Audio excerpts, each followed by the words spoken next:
तो देखिएगा, good morning students. आज हम लोग टॉपिक पढ़ेंगे वैद्युत चालन। क्या पढ़ेंगे टॉपिक?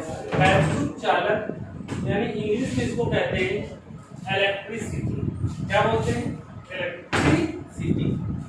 क्या बोलते हैं बेटा? इलेक्ट्रिसिटी, वैद्युत चालन। तो पहली बात आप समझ लेना और सुन लेना कि वैद्युत चालन इसमें क्या बोलते हैं? इसको इलेक्ट्रिसिटी। क्या बोलते हैं बेटा? इलेक्ट्रिसिटी। तो इसमें एक टॉपिक्स आता है पहले तो चालक। क्या आता है? चालक। इंग्लिश में क्या बोलते हैं? कंडक्टर। तो चालक वो होता है जिसमें मुक्त इलेक्ट्रॉनों की संख्या कैसी होती है? अधिकतम।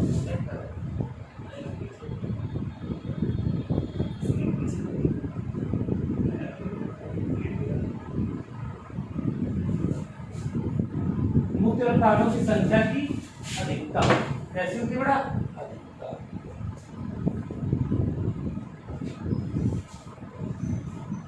या कुछ लोग ये कहते हैं जिसमें वैद्युत धारा का प्रवाह आसानी से किया जाता है। वैद्युत धारा का प्रवाह आसानी से किया जा सकता है।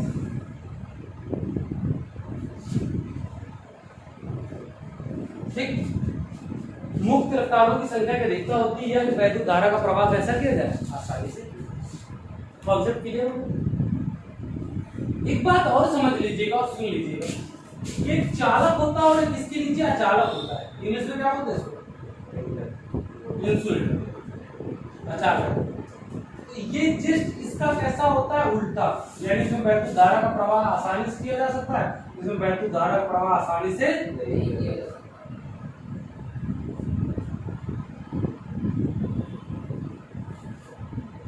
प्रवाह आसानी से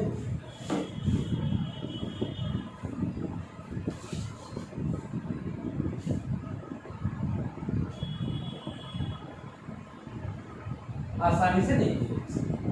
समझ गए ना? तो ये होता है हमारा चालक और ये चालक। क्लियर? अब आता है चालन। तो चालन लोग पढ़ेंगे। अच्छा, वैद्युत हम लोग पहले चैप्टर में पढ़ चुके हैं, इससे पहले वैद्युत पढ़ चुके हैं। तो इसमें एक वर्ड आएगा वैद्युत धारा। क्या है बेटा? वैद्युत धारा। और सुनिएगा भैया, इंपॉर्टेंट चैप्टर है वैद्युत धारा यानी इलेक्ट्रिसिटी। तो आप लोगों ने फंडामेंटल पढ़ा है, याद हो, I बराबर Q/T। जो नीचे होता है T, उसको क्या बोलते हैं इंग्लिश में? रेट, हिंदी में बोलते हैं दर। तो क्या पढ़ेंगे? आवेश प्रवाह की दर को, आवेश प्रवाह की दर। अच्छा, थोड़ा सा और अच्छा, क्योंकि किसी चालक में जोड़ दो, कितना अच्छा लगे। किसी चालक में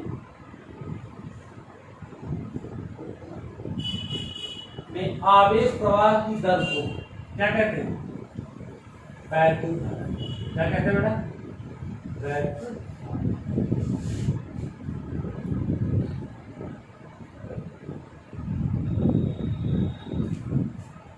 I बराबर होता है Q/T। लेकिन इसकी यूनिट की बात करें, इसकी बात करें यूनिट, तो एक यूनिट तो उसकी होती है कूलाम पर सेकंड। क्या होती है बेटा? कूलाम पर। एक यूनिट और भी इसकी होती है एम्पियर। क्या यूनिट होती? यदि हम इसकी वीमा की बात करें, वीमा बोले तो डायमेंशन। तो डायमेंशन बेटा इसकी ये होती है। नोटिस से सुनिए। अब यदि बात करें इसकी क्वांटिटी, तो ये एक कैसी राशि? स्केलर। ये एक अदिश राशि।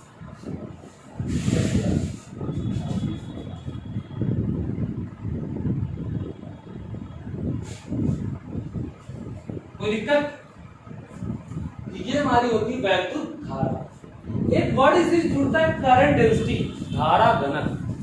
करंट डेंसिटी एक वर्ड से जुड़ता है करंट डेंसिटी, धारा घनत्व। नया वर्ड क्या जुड़ेगा? करंट डेंसिटी, धारा घनत्व।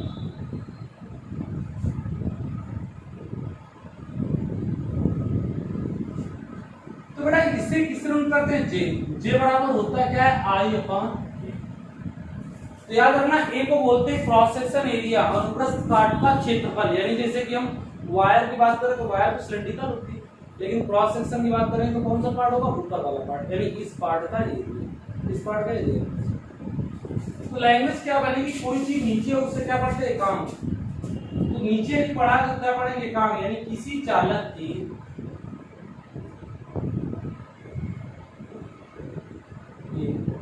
एकांक क्षेत्रफल पर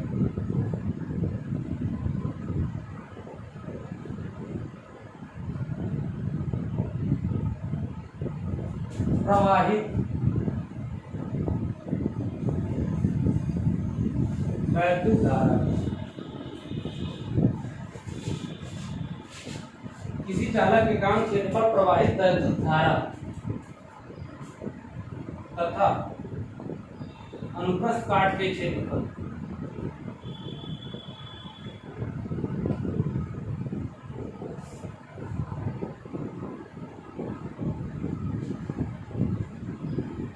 के अनुपात को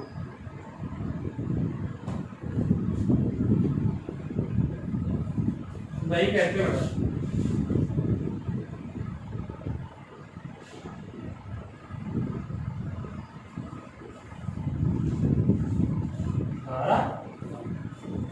ये जिसकी हम यूनिट की बात करें, यूनिट बोलो तो दी है,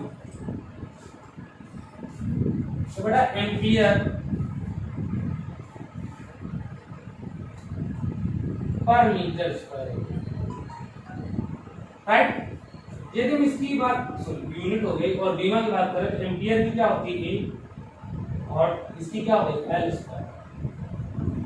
तो क्या आएगा बेटा ए एल की पावर माइनस,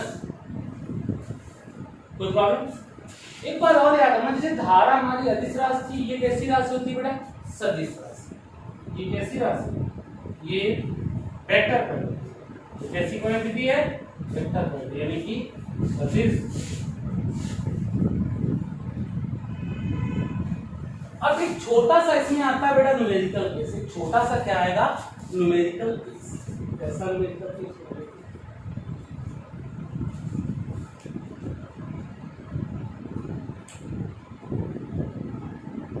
छोटा सा न्यूमेरिकल केस होगा, ऐसा होगा कि जब पृष्ठ यानी सरफेस से थीटा कोण आंतरिक, कैसा आंतरिक, थीटा कोण आंतरिक, जब पृष्ठ से कितना कोण आंतरिक हो रहा हो, तो जे बराबर आई अपॉन क्या बनेगा, एक बात समझ लेना कि क्षैतिज तल यानी हॉरिजॉन्टल सरफेस होगा, तो जब हॉरिजॉन्टल सरफेस होगा तो हम क्या लेते हैं, cos थीटा। तो जो एंगल बनेगा वो कहां बनेगा, सरफेस। तो जे बराबर क्या होगा, आई अपॉन cos थीटा, यानी आई बराबर हो सकता है जे ए cos।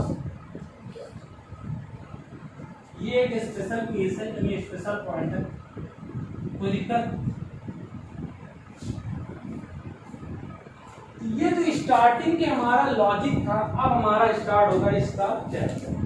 यानी इस चैप्टर के हम लोग आगे अब पढ़ेंगे वगैरह वगैरह सब बातें, कि डीप वेलोसिटी क्या होती है, रिलैक्सेशन टाइम क्या होता है वगैरह वगैरह, यानी अनुगमन भी। सुनिएगा, पहले बात सुनो कि मान लीजिए कि कोई कंडक्टर हो, क्या हो बेटा, कंडक्टर। मान लीजिए कोई कंडक्टर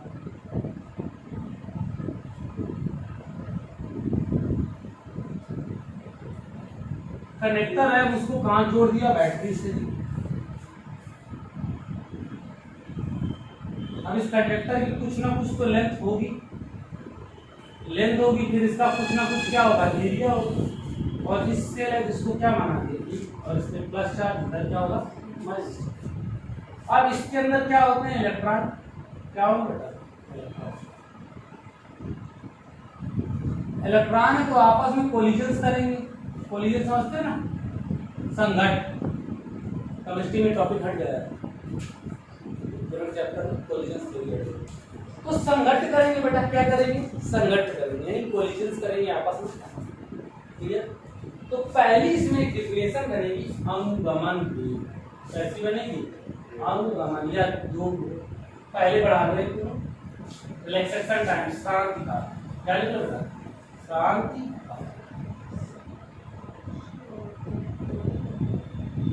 और एक इसमें डिफिनेशन मिलेगी माद मुक्त पद, माद मुक्त पद। तो वो डिफिनेशन ही क्लियर हो गई। इसको इंग्लिश बोलते हैं मीन फ्री पाथ। क्या बोलते हैं बेटा? Mean free path. और इसको क्या बोलते हैं इंग्लिश में? रिलैक्सेशन, रिलैक्सेशन का डिनोटेड बाय टाउ। इसको किस नोट कर लेता हूं। तो पहले मार्ग मुक्त पद सकते थे, इंग्लिश मीडियम वाले समझ लेते हैं। तो लोगों को मीन मतलब फ्री मतलब कहीं भी आ जा सकते, कहीं भी मन जहां चले जाओ। लेकिन साइंस के लेवल में क्या होगी? किन्हीं दो क्रमागत, क्रमागत मतलब सीक्वेंस, इन्हीं दो क्रमागत इलेक्ट्रॉनों के मध्य, भाई देखो किसी भी कंडक्टर के अंदर इलेक्ट्रॉन हो, इलेक्ट्रॉन आपस में क्या करा करते हैं? कोलिजन यानी टकराया करते हैं। जब तक आपस में टकराएंगे नहीं तब तक करंट फ्लो नहीं हो सकती।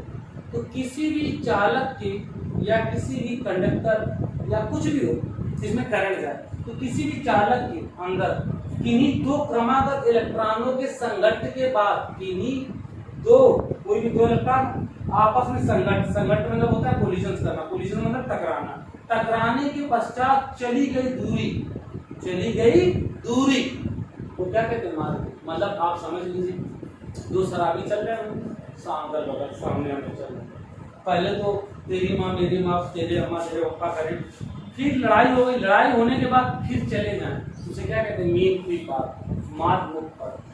ठीक, तो साइंस में क्या करेंगे? किन्हीं दो क्रमागत इलेक्ट्रॉनों के मध्य संघट्ट के पश्चात चली गई दूरी को क्या कहते हैं? भाई मार्ग मुक्त पथ। अब आता है शांति काल। ये बड़ा बीडी बराबर होता है ए टाउ, एक टाउ बराबर होगा बीडी अपॉन। तो कुछ लोग तो ऐसे डिफिनेशन बना सकते हैं इससे कि बीडी को क्या बोलते हैं? अनुगमन को। क्या बोलते हैं बेटा? अनुगमन वेग, यानी कि इंग्लिश बोलते हैं ड्रीम वेलोसिटी। क्या बोलते हैं? Dream velocity. तो एक बात समझ लेना, कुछ लोग तो डिफिनेशन ऐसे बना सकते हैं। कैसे? किसी चालक का अनुगमन वेग और उसके रेखीय त्वरण के अनुपात को क्या कहते हैं लोग? अनुगमन वेग।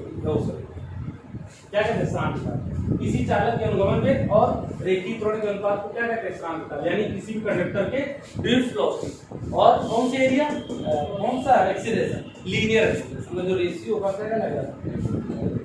तो कुछ लोग तो ऐसे बनाते हैं, लेकिन ये डेफिनेशन मान्य नहीं, एग्री नहीं, अच्छी नहीं, लैंग्वेज वही। हमने क्या कहा था कि कब दो शराबी आपस में टकराने के बाद जो इधर उधर चलेगा वो क्या कहलाएगा? Mean free path. और उसके बाद जो डिस्टेंस कवर करे, यानी जो टकराने के बाद समय लगता है, यानी टकराने के बाद क्या लगता है? जो समय लगता है उसे क्या कहते हैं? श्रांतिकाल। यानी किन्हीं दो क्रमागत इलेक्ट्रॉनों के संघट्ट में लगा समय, किन्हीं दो क्रमागत इलेक्ट्रॉनों के संघट्ट में लगा समय क्या कहलाएगा? श्रांतिकाल। यानी दो शराबी जितने समय तक लड़ते ना उसे क्या बोलते हैं? Relaxation time. आपने इमेजिनेशन करिया होगा जिसकी मतलब शादीशुदा लाइफ होती है, किसी किसी देखना बीवी जो होती है, पति जो होते हैं दारूबाज होते हैं, उनके लिए रिलैक्सेशन टाइम कब होता है? जब उनका पति दारू पी के मोहल्ले वालों से लड़ा होता है, अरे चलो नाश काटा गया आराम करो, वो उनके लिए रिलैक्स टाइम होता है। या नाते रिश्तेदार में चला गया तो रिलैक्सेशन टाइम। घर में आतंक आ गया तो नॉट रिलैक्सेशन। समझ गए बात? अब आता है हमारा नेक्स्ट टॉपिक ड्रिफ्ट वेलोसिटी, आता है अनुगमन वेग। क्या था? अनुगमन वेग।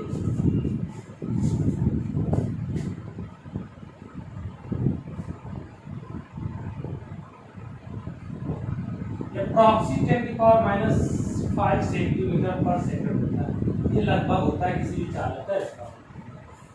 तो क्या होता है अनुगमन वेग? अनुगमन वेग क्या होता है सुनिएगा। हमने बैटरी से जोड़ दिया किसी चालक को, बट ये इस चालक की जो इलेक्ट्रॉन है वो गति ना कर पाए, मोशन ना कर पाए, तो हम कहीं बाहर से कुछ वेग दें, कुछ वेग दें, यानी कोई बैटरी जोड़ें जिससे इलेक्ट्रॉन कैसे हो जाए? गतिशील हो जाए। उस वेग को क्या बोलते हैं? अनुगमन वेग। यानी कोई भी कंडक्टर हो और उसको बैटरी से जोड़ने पर उस चालक के इलेक्ट्रॉन गतिशील अवस्था में ना जा पाए, हम बाहर से कोई स्रोत दें जिससे चालक के जो इलेक्ट्रॉन वो कैसे हो जाए? गतिशील अवस्था में, तो उसे क्या कहते हैं? अनुगमन। क्या कहते हैं? क्लियर?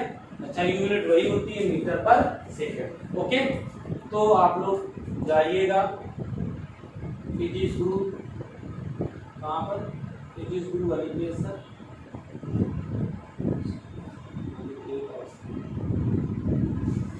Okay please subscribe. और नेक्स्ट वीडियो हम लोग क्या पढ़ेंगे, ओमला वेरिफिकेशन यानी ओमला पढ़ेंगे, और आई और यानी करंट और अनुगमन वेग के बीच में संबंध, और बहुत चीजें पढ़ेंगे, विशिष्ट गणक और विशिष्ट आवेश, ऐसे 3 टॉपिक्स पढ़ेंगे। ओके।